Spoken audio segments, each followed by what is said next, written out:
Je viens de rentrer chez moi et j'ai faim.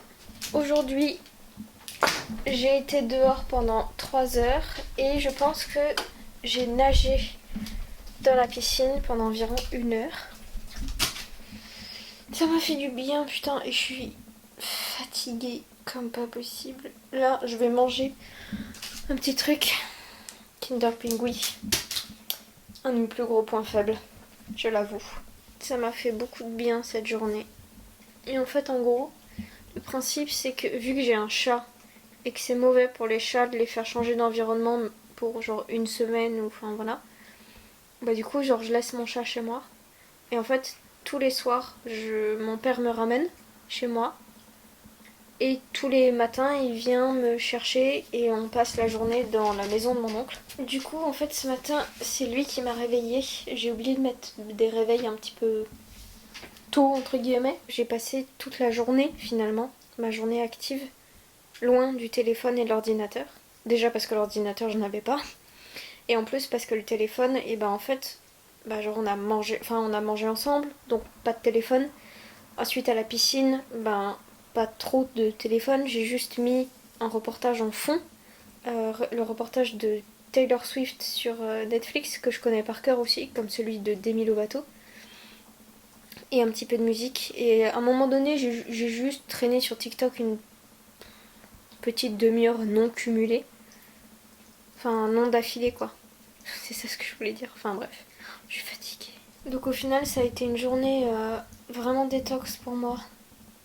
Et enfin, par exemple là, il y a une partie de moi qui est en mode genre, tu sais que tu pourrais prendre la carte SD, la brancher sur l'ordinateur, transférer les fichiers et voilà.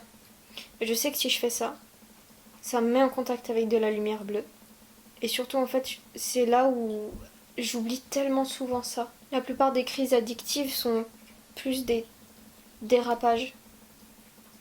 C'est-à-dire que je vais sur l'ordinateur pour quelque chose de sain, ou le téléphone, comme chercher une information, ou comme traîner sur les réseaux sociaux 15 ou 30 minutes, ce qui n'est pas grand-chose finalement. C'est genre, je fais un dernier tour des réseaux le soir avant d'aller me coucher, ou je traîne une petite demi-heure parce que j'ai du mal à m'endormir. Et du coup, bah, histoire de pas trop m'ennuyer, ou même 1 heure, histoire de pas trop m'ennuyer, ben voilà.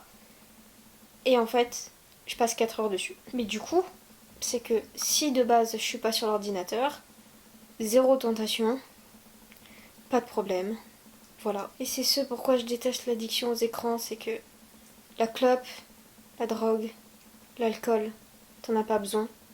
L'ordinateur, t'en as souvent besoin pour bosser. Et en plus, moi j'en ai besoin aussi pour me divertir. J'ai cette sensation qu'en fait tout le divertissement passe à travers les écrans. Pas tout, une bonne partie. De plus en plus, je réfléchis grandement à écrire à la main. Mais ce qui me bloque beaucoup, c'est que une fois que j'aurai fini mon bouquin d'écrire à la main, même après les corrections, les machins et tout, genre tout ça je saurais gérer à la main. Pour moi le plus gros problème c'est qu'en fait aujourd'hui les maisons d'édition, parce que moi j'écris pas juste pour écrire, j'écris pour les publier aussi. Mais en fait aujourd'hui les maisons d'édition n'acceptent plus les manuscrits, ils n'acceptent que les tapuscrits. Ce qui fait que du coup je vais me faire chier à écrire tout un bouquin à la main. Et c'est long, un bouquin. Pour au final devoir passer plusieurs heures devant l'ordinateur pour le passer de manuscrit à tapuscrit. Sachant que pour moi, les films, les séries, tout ça, ça représente une grosse partie de mes loisirs. C'est vraiment quelque chose que j'aime énormément. Les vidéos YouTube aussi, mais surtout vulgarisation en fait. Donc ouais, c'est chiant, c'est très chiant. Mais bref. Ce qui m'a aussi fait beaucoup de bien, c'est qu'avec mon père, on a un petit peu parlé de la famille. Genre, mon arrière-grand-père, genre le père du père de mon père. Et aussi un petit peu de là où ma famille vient. On a un petit peu parlé des frères et sœurs de mon grand-père, enfin bref, genre, et du coup, je sais pas, on a aussi parlé, alors, mes cousins en fait, c'est un gros bordel. Mais quand je parle de mes cousins, c'est les fils de la sœur jumelle de mon père et les beaux-fils du grand frère de mon père. Quand je parle de mes cousins, c'est eux. Donc on a aussi parlé de mes cousins. Et ouais, voilà, un petit peu de tout ça. Et on a aussi beaucoup parlé de mon taf. Je lui ai expliqué certains trucs. Et je sais pas, c'est des petites discussions avec mon père qui me font toujours grandement du bien.